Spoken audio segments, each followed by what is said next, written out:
Welcome back. आप देख रहे हैं बनो अपना फाइनेंस मिनिस्टर और मैं हूं आपके साथ कविता थपलियाल। और बेहद खास चर्चा का विषय हमारे सेना के जवान, हमारे जाबाज भाइयों की फाइनेंशियल प्लानिंग का नुस्खा आज हम उनको बताएंगे। और लगातार वैसे आप सभी हमारे सेना के भाई जो हैं हमें सवाल भेजते रहते हैं और आपसे लगातार बातचीत भी होती रहती है। फाइनेंशियल प्लानिंग में जितना हो सके हम आपकी सहायता करते हैं। लेकिन आज की इस बेहद खास चर्चा में आपके जितने भी डर हैं आपके आर्थिक स्थिति को लेकर और किस तरह से आपके बच्चों के बेहतर भविष्य के लिए आप सोचना चाहते हैं, खुद की रिटायरमेंट प्लानिंग आपको सुनिश्चित करनी हो, इन सब मुद्दों पर आज हम बात करेंगे। गौतम कालिया, शेर खान बवीर भी पारेपा से मेरे साथ जुड़ गए हैं। गौतम, स्वागत है आपका हमारी इस बेहद खास पेशकश में।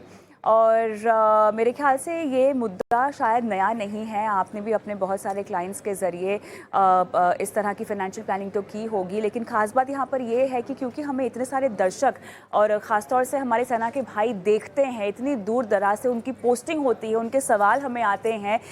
इसी बात को आज सलाम करते हुए हमने ये ख़ास पेशकश खड़ी की है केवल उन्हीं के लिए। तो सेना के जो हमारे जवान हैं, ठीक है, इनकी लाइफस्टाइल एक सिविलियन के मुताबिक के मुकाबले हम देखें तो बहुत अलग होती है।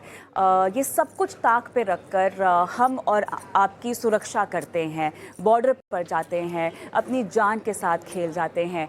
और जहाँ तक कमाई की बात है, मेरे ख्याल से ये वो ऐसी पर्सनालिटीज़ होती हैं जिनको शायद इस बात की बिल्कुल फ़िक्र नहीं होती, क्योंकि इनकी ज़िंदगी की कॉलिंग ही अलग होती है। इनकी ज़िंदगी की कॉलिंग भारत माता की सेवा में ही निकल जाती है। तो क्योंकि इनकी लाइफस्टाइल इतनी अलग होती है एक आम सिविलियन के मुकाबले, इनके खर्चे बिल्कुल अलग होते हैं। काफ़ी कुछ चीज़ें मेरे ख्याल से सरकार भी जो है इनका ख्याल रखती है। मुझे डिफरेंसेस बताइए, किस तरह से इनकी जीवन शैली, इनकी फाइनेंशियल प्लानिंग अलग होती है सिविलियंस के मुकाबले। गौतम, तो गवर्नमेंट काफ़ी ख्याल रखती है हमारे नौसैनिक और जवानों का, डिफेंस में जो भी हैं, एयरफोर्स, नेवी या आर्मी में। तो और ऑब्वियसली राइटली उनको ख्याल रखना चाहिए। तो सेंट्रल गवर्नमेंट एम्प्लॉयज़ के हिसाब से उनको तनख्वाह मिलती है अपने लेवल्स के हिसाब से, और सीनियरिटी और रैंक के हिसाब से तनख्वाह बढ़ती है। मगर उनको कोई-कोई रोल्स में स्पेशल अलाउंस भी मिलते हैं। स्पेशल अलाउंस हो गया अगर आप ज़्यादा जोखिम ले रहे हैं, जैसे कि आप अगर फाइटर पायलट हैं तो आपको स्पेशल अलाउंस, सबमरीनर है तो आपको स्पेशल अलाउंस। तो ये थोड़ी-सी अलग रहती है, जहाँ से सेंट्रल गवर्नमेंट से उनको अलग मिलता है। दूसरी बात है पेंशन की। पेंशन में इनका डिफाइंड बेनिफिट पेंशन है अभी भी। तो 2004 में जो नया पेंशन प्लान आया था, वो सेंट्रल गवर्नमेंट एम्प्लॉयज के लिए था, विच वाज कॉन्ट्रीब्यूटरी पेंशन बोलते हैं उसको। मगर यहाँ पे डिफाइंड बेनिफिट अभी भी चल रहा है हमारे डिफेंस फोर्सेस पर्सनल के लिए। तो ये दो चीजें तो है ही। ऊपर से इनका मेडिकल, क्योंकि इनकी फिटनेस बहुत इंपॉर्टेंट है, तो मेडिकल सर्विसेज बहुत ही अच्छी होती हैं और वहाँ पे काफी हद तक फ्री होती है फैमिली के लिए भी। रिटायरमेंट के बाद भी काफी डिस्काउंटेड मिलता है उनको। तो बच्चों की स्कूलिंग जो होती है उनके लिए सेंट्रल गवर्नमेंट स्कूल्स हैं, आर्मी पब्लिक स्कूल है, नेवल पब्लिक स्कूल है, ऐसे स्कूल्स में थोड़ा डिस्काउंटेड प्राइसिंग मिलता है। ग्रोसरीज में, व्हाइट गुड्स में, इन सब में इनको सस्ते दामों में सामग्री भी मिलती है गवर्नमेंट के कैंटीन स्टोर से। मगर ये सब करके भी फाइनेंशियल प्लानिंग तो फिर भी करनी होती है।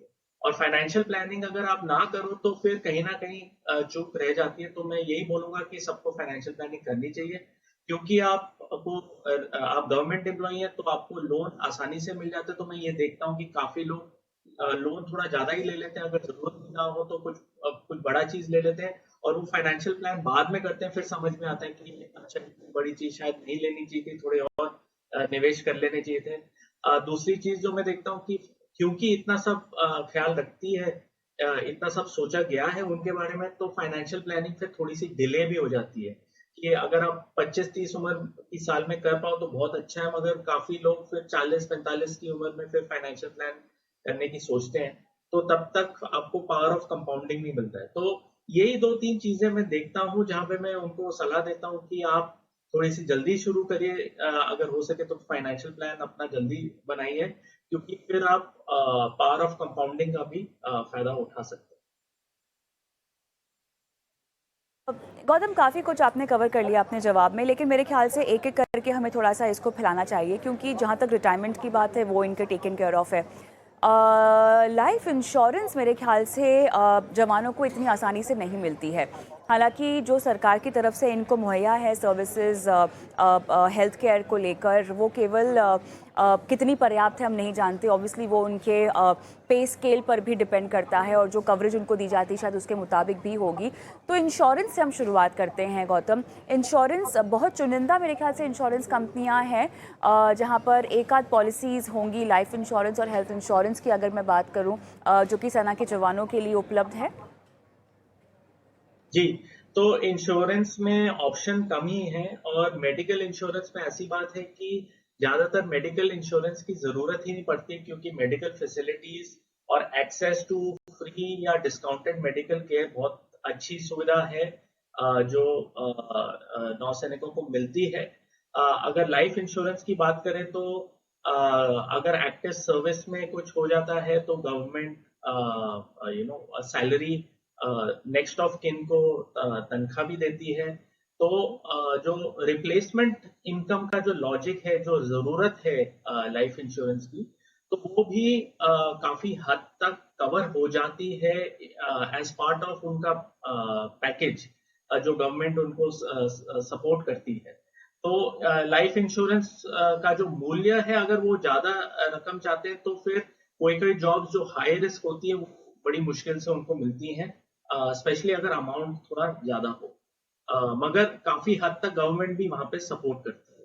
तो इंश्योरेंस मेरे हिसाब से उतना इम्पोर्टेंट नहीं है जितना उनका wealth creation, long term wealth creation की बात करें, वहां पे ज्यादा इनको मेहनत करनी चाहिए। वेल्थ क्रिएशन की ओर आपको थोड़ा सा ध्यान देना होगा, और क्योंकि जब तक ये सेना में कार्यरत होते हैं तब तक मेरे ख्याल से इनको घर जैसी सुविधाएं भी मिल जाती है, लेकिन उसका मतलब ये नहीं है कि आप अपने लिए एक आधा घर का सपना ना देखें। बच्चों को पढ़ाना लिखाना होता है, हालांकि बच्चों की स्कूलिंग भी एक तरह से सरकार ही उसका खर्चा उठाती है, वो भी काफ़ी हद तक खर्चे के दायरे में नहीं आती है। लेकिन further studies, future higher education का एक जो सपना होता है वो तो होता ही है। खुद की रिटायरमेंट भी आपको देखनी है, हालांकि पेंशन आपको मिली होती है, लेकिन आप किस रोल पर रिटायर हो रहे हैं उसके मुताबिक आपकी जो पेंशन है वो डिपेंड करती है। एक साइड इनकम पे स्केल मैं चाहती हूँ कि आप पहले बता दीजिए कि सेना के जवानों का किस तरह का रहता है, और उसके साथ साथ एक्स्ट्रा इनकम की एक कमाई की जो बात है वो भी बहुत ज़्यादा अहम रोल प्ले करती है मेरे ख्याल से इनकी फाइनेंशियल प्लानिंग में। क्या कहेंगे आप? जी, स्पेशल इनकम जो होती है उससे काफी फर्क पड़ता है। रैंक अगर आप लेवल्स देखेंगे जो सेंट्रल गवर्नमेंट पब्लिश करती है, अगर मैं आप बात करूं ऑफिसर्स की या पर्सनल बिलो ऑफिसर रैंक की, तो उन दोनों में काफी फर्क है। और ऑफिसर में भी रैंक और सीनियोरिटी के हिसाब से फर्क पड़ता है। आप मान के चलिए जहां पे किसी को अगर 1 लाख मिल रहा है महीने का, वो 3-3.5 लाख तक जा सकता है रैंक और सीनियोरिटी के हिसाब से। तो ये उनका रेंज है। पर्सनल बिलो ऑफिसर रैंक में ज्यादातर 30-40 हजार से 80-90 हजार तक महीने का वो रेंज रहता है।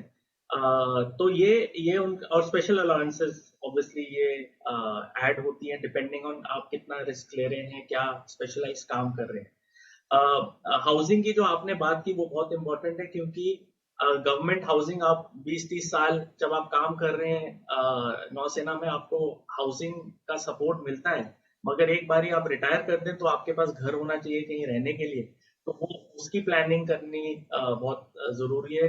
आपने जो दूसरी बात कही, जो बच्चों की परवरिश, एजुकेशन की बात जो आपने कही कि स्कूलिंग तक ठीक है, मगर डिपेंडेंट की एक एज लिमिट होती है, उसके बाद वो डिपेंडेंट नहीं रहते हैं। और फिर कॉलेज की पढ़ाई का तो खर्चा है ही, और पोस्ट ग्रेजुएशन का भी खर्चा है। तो ये सब उनको प्लान करना है, शादी का खर्चा होता है, तो इस सब में तो उनको प्लानिंग की जरूरत पड़ती है।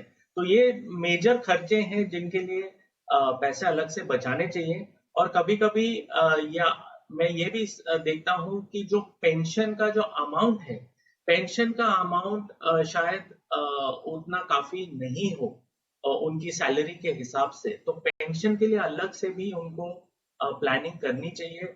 ज़्यादातर वो अपने पीएफ के पैसे के भरोसे रहते हैं, तो उसके अलावा और मूल्य अगर निवेश करेंगे तो उनके लिए ज़्यादा फायदे की बात होगी।